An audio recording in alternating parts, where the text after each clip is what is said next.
Welcome everyone to our latest edition of the Western Caucus Chairman's Chat. We have with us our great colleague from Wyoming, Harriet Hageman, who I just am more impressed with every day when she articulates the important issues that of a variety of things, Western Caucus issues or not. And so pleased to have her here today with her work on our Natural Resources Committee and the Subcommittee on Water, Wildlife, and Fisheries. And she's a very staunch advocate in there as well. She's got some tough customers to deal with on the other side of the aisle in there, and she hangs with them just very well. And so we appreciate her being with us here today.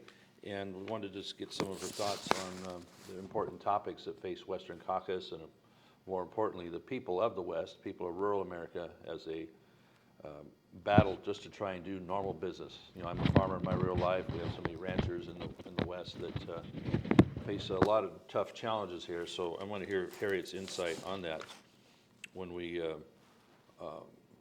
wade through what we're trying to do legislatively here and give people relief from, I think, really difficult regulations and others. So, Representative Hageman, can you give our viewers the background on what the work of the Water, Wildlife, and Fisheries Subcommittee does, and then some of the wins you're trying to get on that more recently? So, Doug, thank you for having me, and thank you for being such a wonderful chairman of the Western Caucus. We appreciate the work that you've been doing in that regard. So I am honored to be the chairman of Water, Wildlife, and Fisheries, and that actually accounts for a substantial amount of the portfolio of what the Natural Resource Committee as a whole does. We deal with water, wildlife, and fisheries. We deal with the Bureau of Reclamation and the projects of the West. One of my big priorities over the next 2 years is making sure that we are protecting and rebuilding and moving forward with the infrastructure that we have. You know, a lot of the infrastructure that we have in the Western United States, these Bureau projects, whether it's Pathfinder Dam or Seminole or Buffalo Bill in northern Wyoming, these projects are over 100 years old. Pathfinder Dam was the first one permitted under the 1902 Reclamation Act, and the Buffalo Bill Dam was actually the second one permitted, but the first one constructed. And those were done in the early teens of the 1900s of the last century. So they irrigate hundreds of thousands of acres. They're incredibly important. Pathfinder, for example, important to eastern Wyoming and western Nebraska, irrigating hundreds of thousands of acres, providing water for municipal use, etc. It provides wonderful fisheries. The number one blue ribbon fishery is below the number one blue ribbon fishery in North America is below Pathfinder Dam in Wyoming. It's called the Miracle Mile. But the other things that we do below the dam, so the dam is not a negative on the fish. No, because we release 5,000 CFS a day, and then we have 2 different reservoirs down below where we can recapture that water and keep it within the bank accounts of those individuals who have the rights to it.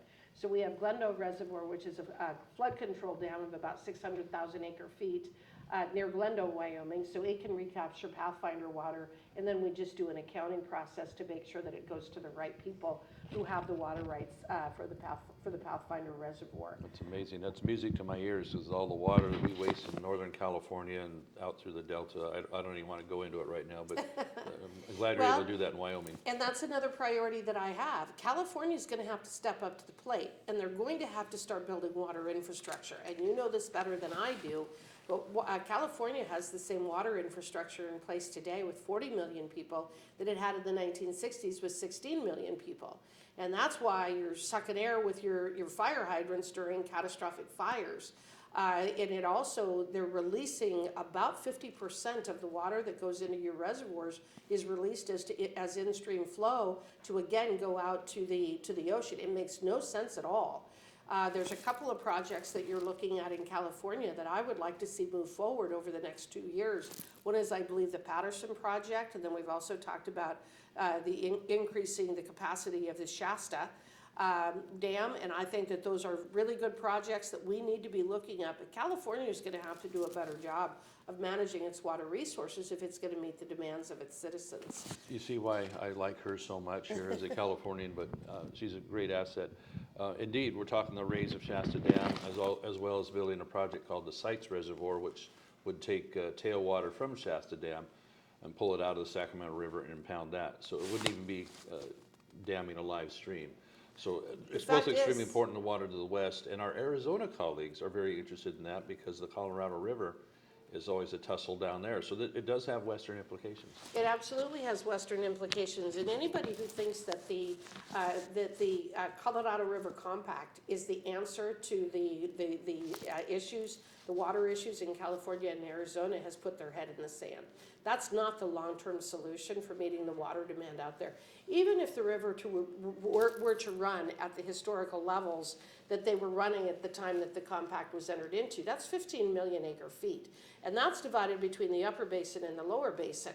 So the lower basin, California, Arizona, and Nevada, they're really only entitled to about 7.5 million acre feet, and that's if it's running at 15 million acre feet. So when you look at the size of Phoenix, when you look at what's happened in terms of development in Southern California, we've got to come up with other alternatives. And the fact is there are some absolutely fabulous sites in California to construct reservoirs and dams to meet the demand. So And one of them is called sites by coincidence, Yes. SITES, 1.5 That's right. million acre feet we could be doing, so appreciate that. What else is on your docket? well, one of the issues that we deal with, as you mentioned a moment ago, is the Endangered Species Act. So that's within the jurisdiction of Water, Wildlife, and Fisheries. And we're in the process right now of drafting, and Bruce Westerman has been a real champion of this, moving forward with some fundamental reforms to the Endangered Species Act. Number one, to make it more effective, to actually be preserving and protecting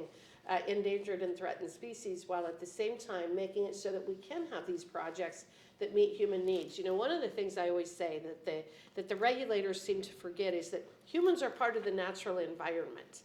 And we seem to forget that. We look at our elk or our trout or our whooping cranes or whatever other species you may be thinking about, and our Fish and Wildlife Service and our regulatory agencies seem to forget that humans are a part of the natural environment, and our needs also must be met.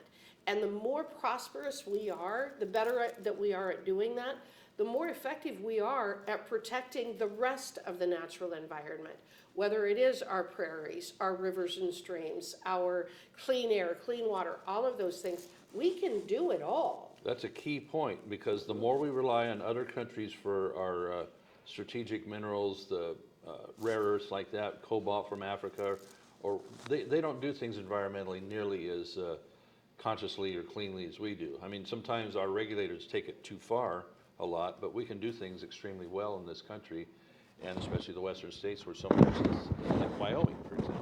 So innovation is really the byword of everything that we do in America. We are innovators, we are entrepreneurs, we are thinkers, we're doers.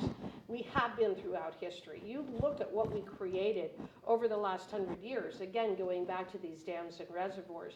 It was in the early 1900s that they built Pathfinder Reservoir. That is continuing to serve hundreds of thousands of irrigated acres 115 years later. The same with Buffalo Bill, the same with Shasta. Just, that's looking at the dam side of it. Look at the skyscrapers that we've built. Look at the incredible, and look at the incredible things that we've done with shipping and transportation. So we are innovators, and it's why it's always kind of shocking to me when people look at things and start screaming global warming and climate change and all of that. They act as though we are set at a moment in time and we are not capable of figuring out how to address potential changes, no matter what they are, in weather, in hurricanes, in tornadoes, in droughts, in flooding. We're capable of dealing with all of those things, but the people on the other side act as though unless you have some kind of a regulation in place and restriction on our ability to use our resources, everything's going to go to hell in a handbasket. And that's just a silly position to take, because throughout history we've shown that's not the circumstance. What we've seen, everything the Biden administration did ran through a climate change filter.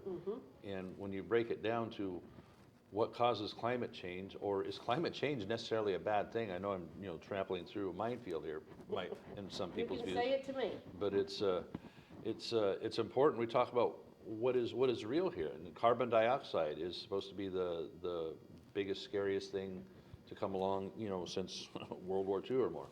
And really it isn't. It's a matter of being good stewards and doing producing in this country, our energy needs. We need to rely on our own energy, and we're going to do it more cleanly than everywhere else. But you were drilling down on the Endangered Species Act, and that has, it seems to have been weaponized, as you were saying, Oh, it has. against what we're trying to do just normally on farms and ranches and extracting energy from our western resources, et cetera. So could you speak to the original intent of the ESA, and how do you measure success on that? So the original intent of the ESA was that a species did not go extinct. That's really what it comes down to. That has been lost in the noise. The original intent of the ESA has been lost in the noise. And I will use two species, two apex predators, as an example of that. The gray wolf and the grizzly bear. We have both in Wyoming. We didn't have the Canadian gray wolf in Wyoming. We had what was called the Rocky Mountain wolf. That did go extinct. We don't have Rocky Mountain wolves anymore. They were a much smaller species than the Canadian gray wolf. Well, in the mid-1990s, under Bill Clinton, they brought 35 gray wolves from Canada into Wyoming and released them in Yellowstone National Park. They did a recovery plan, and Wyoming, Idaho, and Montana were each to have about approximately 100 wolves each of the Canadian gray wolf species. Okay, that's fine, we did it. Then they upped it to 150. We met our recovery goals in Wyoming in 2002. So I was hired by sportsmen's groups, outfitters, ranchers, municipalities, counties, all kinds of organizations to sue because the Fish and Wildlife Service refused to delist the gray wolf in Wyoming. We finally got them delisted in 2017. So that lawsuit took 15 years. We finally won at the Circuit Court of Appeals here in Washington, D.C. We average about 350 wolves or so in Wyoming. Idaho and Montana have different management plans in place. They have over 1,000 wolves in each of those states, and it's been devastating to their livestock industry and to their other wildlife. So you have to manage these species. Now, the gray wolf is a success story. We had a recovery goal. We met the recovery goal. We've sustained that recovery. We have more wolves than we're required to have. So there is no threat of the gray wolf going extinct, right? That's the solution. That's the answer. But you can't get them delisted because the environmental groups know that once they have a species that is listed, they're not only protecting that species, they're protecting all of the real estate and all of the water resources associated with that species. So they can stop pipelines, they can stop highways, they can stop the reconstruction of bridges, they can stop dams, they can stop all of the things that we need to have a civilized society by using that one species. So I know that one of the questions you had is to address the fact that only 3% of the species ever listed have actually been recovered. I wouldn't state it that way. I would state that they've only allowed 3% of the species to be designated as recovered so that they can be delisted, but thousands of species have been fully recovered under the Endangered Species Act. It's just that we're not allowed to take those wins because the moment that they're delisted, they're no longer a useful tool for zoning mechanisms. Yeah. So I see the ESA as a zoning statute. It isn't so much a species statute as it's a zoning statute because it dictates how we can use our land and water resources, because if they designate the grizzly as an endangered species, then they have the critical habitat and they can prevent us from being able to do anything within those particular areas. So they're able to manage and control vast swaths of land. That's the failure of the Endangered Species Act. And that's a key point as well, that it's not only about the species, but now they designate critical habitat. We have the Sacramento Valley longhorn elderberry beetle that has been weaponized to prevent us from doing important levee repairs. But back to the wolf a little bit, and this is what sticks in my craw. As you mentioned, you had a Rocky Mountain wolf was what was indigenous. So Clinton administration, hey, let's just grab some wolves in Canada. We'll plug some wolves in. We'll hit the mark here. Well, the Canadian gray wolf is indigenous to Canada and probably Minnesota, and it's a much bigger species. That's a big, scary wolf. And yes. and also its prey is larger in size than the prey we have in Wyoming. So your elk and moose tend to be larger in Canada than they are in Wyoming as well. So their natural prey is actually different. And what you have to understand about a Canadian gray wolf, They kill on average 2 large animals a month to survive.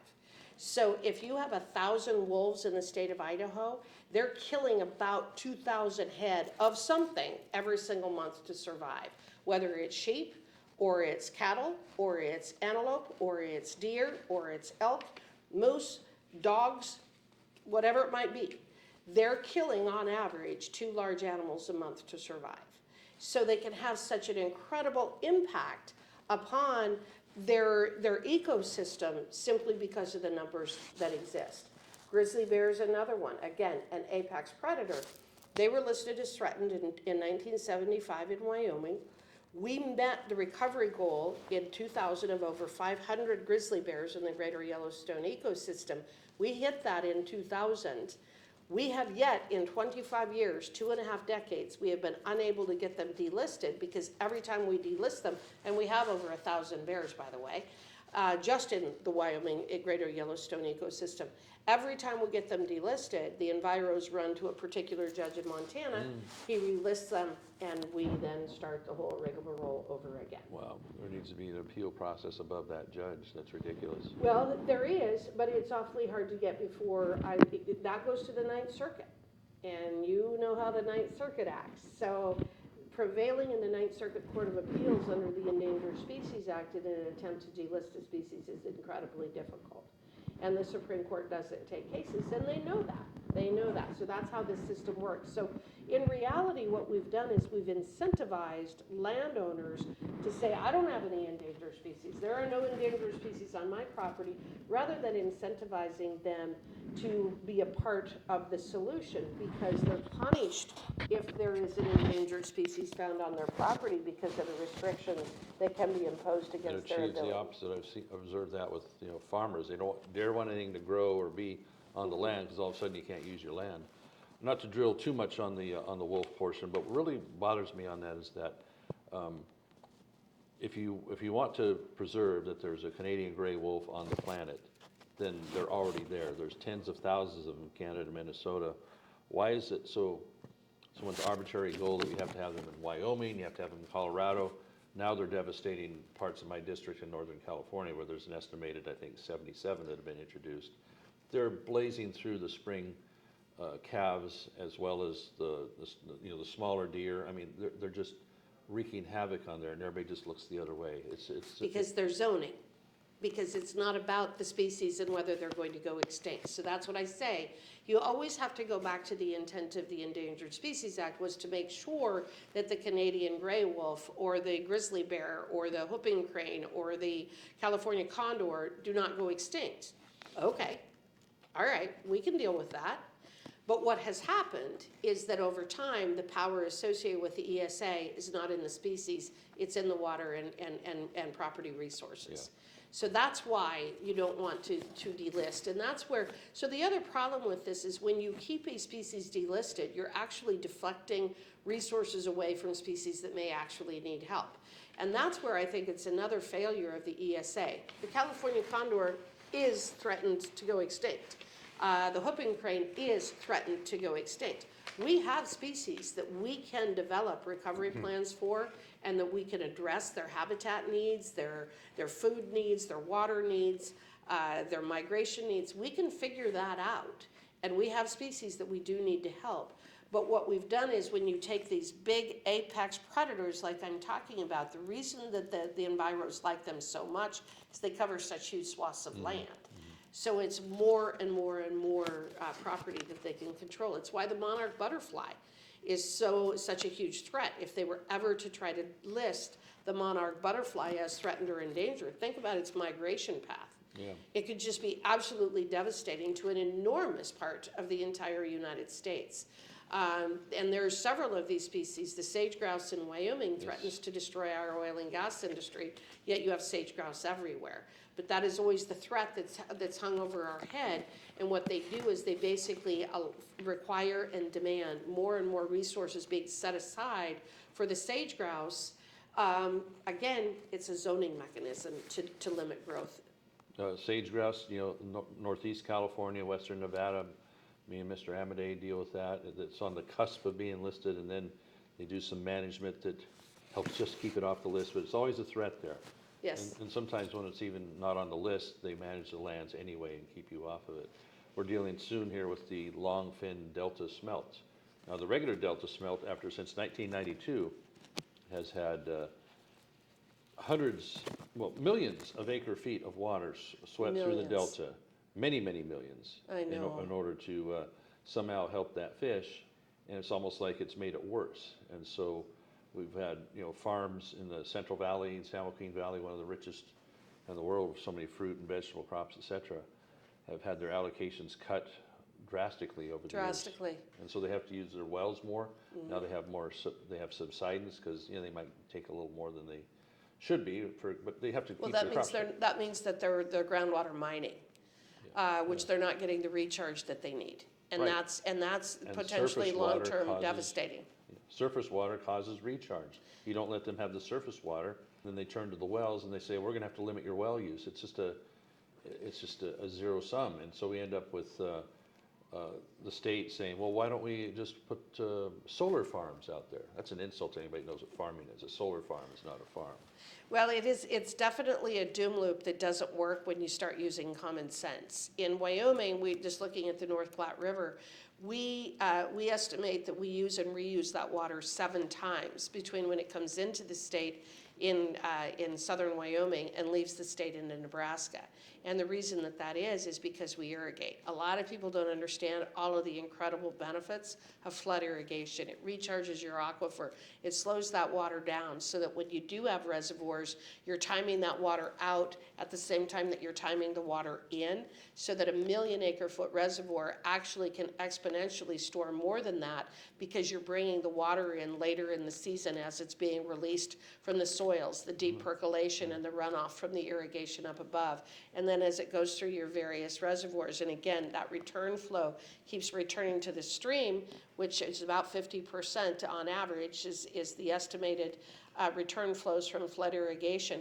So flood irrigation is incredibly beneficial for the environment. It's beneficial for water storage. It's beneficial for wildlife. It's beneficial for growing the food and crops and fiber that we need. There are so many benefits to it. And over the years, again, people have tried to stop that. And immediately what happens is you start seeing a shrinkage in your aquifers. You start seeing less water returning later in the season, where it can actually be used rather than going out to the ocean or leaving your state. There are so many ways that we know to manage water better.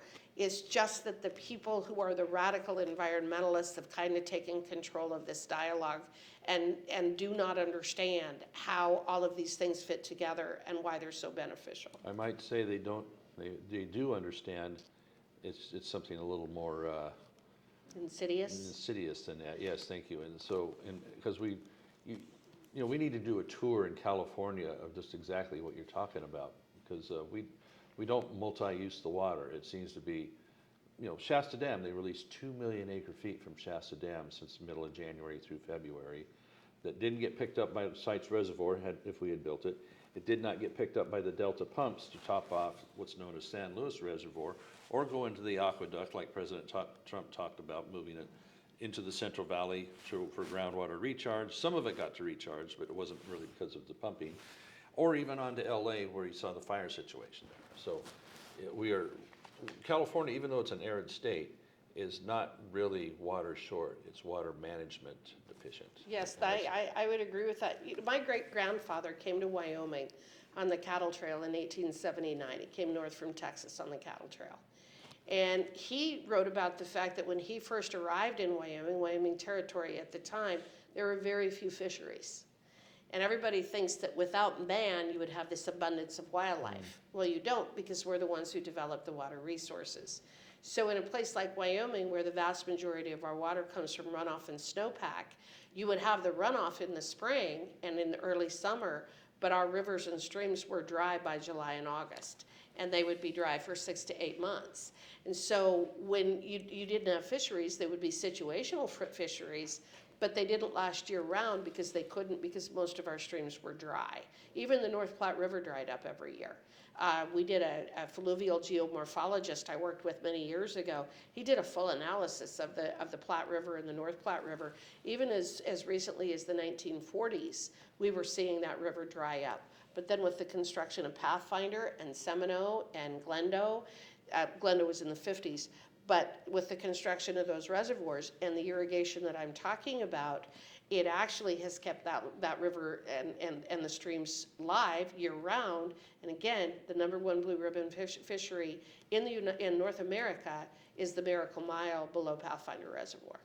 And we get little credit for what mankind has devised in these water storage projects, because take, any of these projects, Lake Shasta in my backyard, they want to have more and more water become unavailable because they want the water to be released at a colder temperature into the fall. You couldn't even think about that before the dam was there when it got built in the 30s and early 40s and such. And now you have the ability to have the luxury to even talk about at what temperature you're going to release the water down the river. So we've created a phenomenal environment, and the people who are really oppose us on a lot of these things, they want to harness everything we've created Yes. at the same time that they want to block us from being able to use it and exercise the rights associated with it. So it's just kind of an interesting conundrum that we find ourselves in. You and I seem to fight people a lot just to use common sense. I don't understand why. I think a lot of this is pretty self-explanatory. I mean, I'm just an attorney. I'm not a hydrologist. I'm not an engineer, but I've studied this extensively. Because as a water attorney, I needed to understand how water worked. I needed to understand how our water laws worked and what we've created. And so I learned because I needed to, because I couldn't represent people if I didn't understand it. It's not rocket science. It's just trying to figure out, again, how water moves, how it percolates, what it does under certain conditions. And it is truly the lifeblood of everything that we need. And so you've got a situation, California almost single-handedly could grow all of the foodstuffs that we need in this country, fruit and vegetables, and make us entirely food independent. Now, other states do as well. I'm not taking anything away from them. They do a phenomenal job. The Great Plains with the grain crops, I mean, it all Yes. comes together.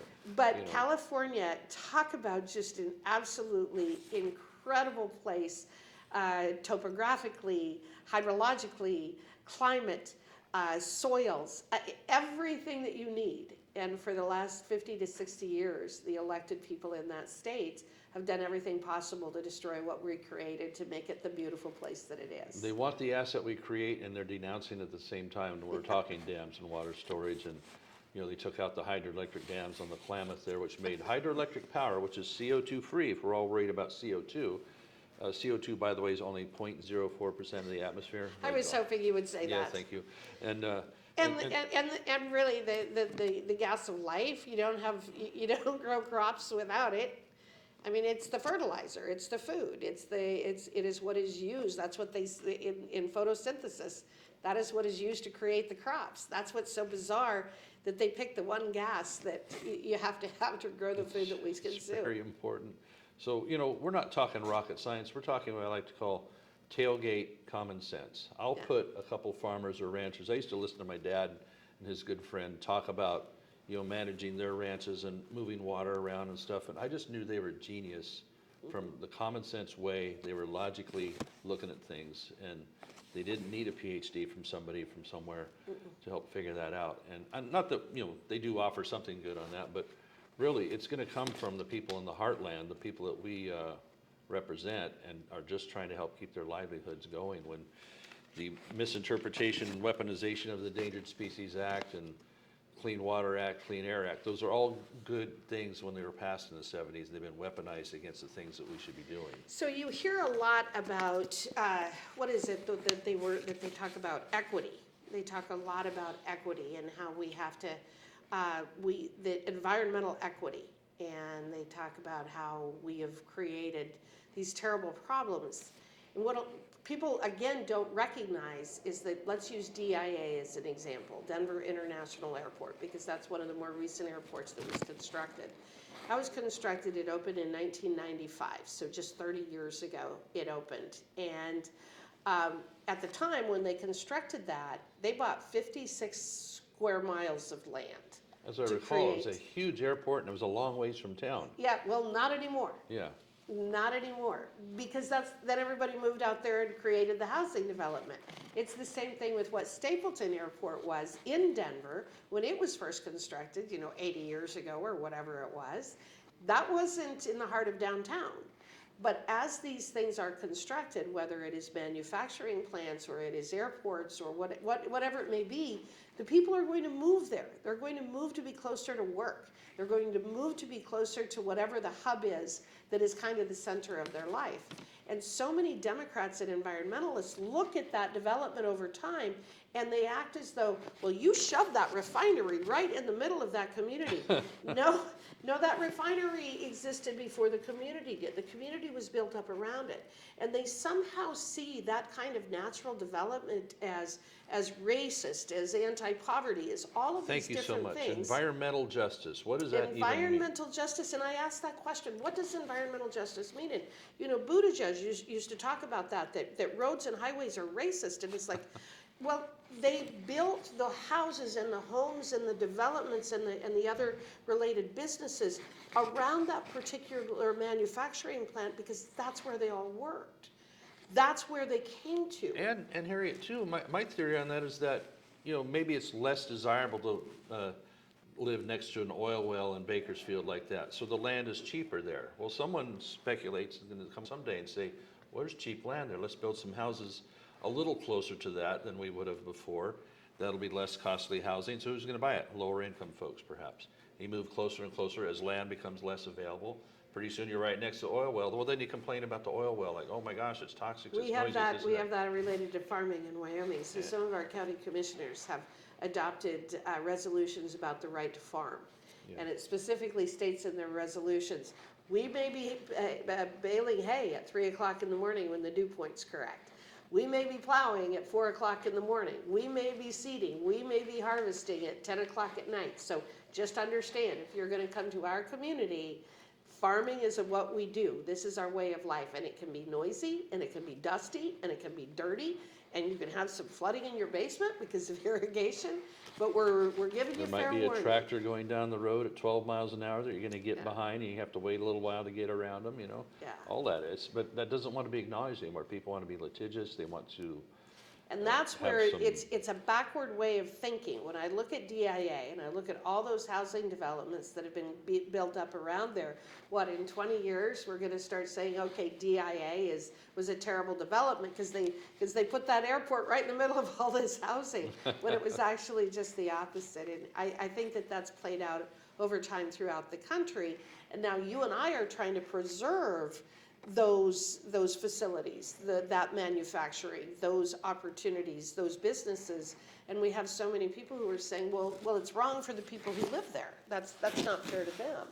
Not understanding the history at all. Yeah, you move in next to the airport and you complain about the airplanes. It's just never made a lick of sense, and it doesn't acknowledge. It's really a very selfish way of looking at things when. And you have politicians that will help propagate that. Oh, you're right. That's. Well, we hear it every day in the Natural Resource Committee. Yeah. I mean, when they come in and talk about environmental justice, it's like, what the heck are you talking about? What does that even mean? You really should go back and watch the tapes of that committee sometime and just take in how the rhetoric is. And some of us on one side of the aisle are incredulous what we're hearing, and the others, I don't want to be too partisan or whatever, but it's just how are we going to supply people with what they need and being the best ecological steward that this country is versus mining in Africa or mining in Asia or wherever. We're going to do it better than anybody. In addition to which, you're looking at the transportation costs and the impact on transportation. So when you're having to haul things on cargo ships from 3,000 miles away, rather than mining near Wheatland, Wyoming, there's an opportunity cost associated with that. And I think that's what you and I are both getting at, is that people in Washington, D.C. do not seem to understand opportunity costs, which means that every single decision that is made has a cost associated with it. Mm-hmm. And sometimes that's a positive cost and sometimes that's a negative cost. But a lot of what we deal with in the environmental space, in the ESA space, in the NEPA space, is that there's many people who do not understand that there are trade-offs. And every time they force an oil company through another hoop that doesn't protect the environment but costs them millions of dollars, results in an impact at the pump. So these opportunity costs are never fully accounted for when we talk about the decisions that are made.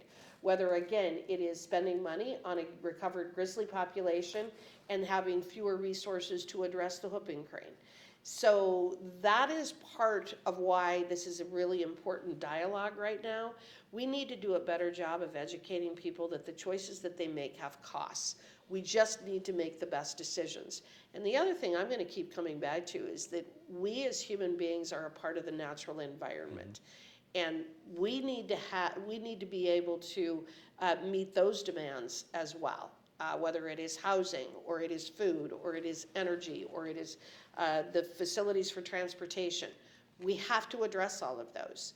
We do them very environmentally sound. At the same time, there's a lot of overregulation that we could streamline that. We could even be better stewards of the land and the water when we do. Our prosperity helps us do it so much better. We can do things like recycle or make sure our waste oil is picked up and taken away instead of, can you imagine what they do in some of the third world countries where they just dump it out? Like, for example, like in India, the escaped plastic blob that goes out into the ocean. And, we're taking away straws in California, but we're such a tiny percentage of what gets out of that recycle stream in the United States compared to those areas. Now, I'd like us to hit 100%, but we are barking up this tree when we should be figuring out ways to have them in the other areas not to be so wasteful. There's this giant island blob of plastic floating around the Pacific somewhere. So you have actually identified one of the opportunity costs that people aren't talking about. When we're focusing on things like the gray wolf or the grizzly bear that are already recovered, when we're talking about just yet another regulation or another hoop to jump through for our pipeline companies, then what they're not focusing on, and I actually think something we need to be looking at more, is plastics in our water bodies. And I've been reading about this more lately and watching some documentaries. And the fact is that is an area where we could improve, not only in America, but worldwide. I don't think that it is an issue that has received the kind of attention that perhaps it needs to. That doesn't mean we shut down our fisheries. That means we figure out how to address the plastics in the ocean. And that's the difference between me and someone who wants to use this again as a mechanism to control output. I want to figure out a solution, and I think that we can. That doesn't mean we can't have fishing. And that's kind of where your radical environmentalists sometimes will go. They always go to the most extreme position to resolve something that actually has a much simpler solution. Exactly right. If we have the freedom in this country to continue to innovate and then put those things into practice, we're going to have the best possible outcome across the board, ecologically, economically, the whole works. And that's what we fight for in the Western Caucus, is to bring that back to our other colleagues. We have nearly 100 members now, have that voice be available for President Trump and his administration. And this, Harriet, is the window right now under this administration to do a lot of these things that we've talked about, dreamt about, whatever, not because it's a time to pillage, but it's a time to reset to something that has a lot more common sense. And there you said it. We can do all these things soundly. Tailgate common sense, right? Common sense. Yeah. So, well, with that, it's been a really enjoyable discussion, and I hope very illuminating for a lot of folks to hear what Harriet has to say and her great work in committee, and I just appreciate her so greatly. And being a colleague on the Western Caucus, one of our vice chairs, that we're going to be carrying this message to the White House one of these days, I expect, and as well as all over the West. So our message is a good one. It's a solid one, and we'll have a lot of great opportunities to expand upon what we've been doing already in this term. So with that, Harriet, thanks so much for joining us here in our Western Caucus chat, our chairman's chat, and really appreciate the time with you. Thank you, Doug.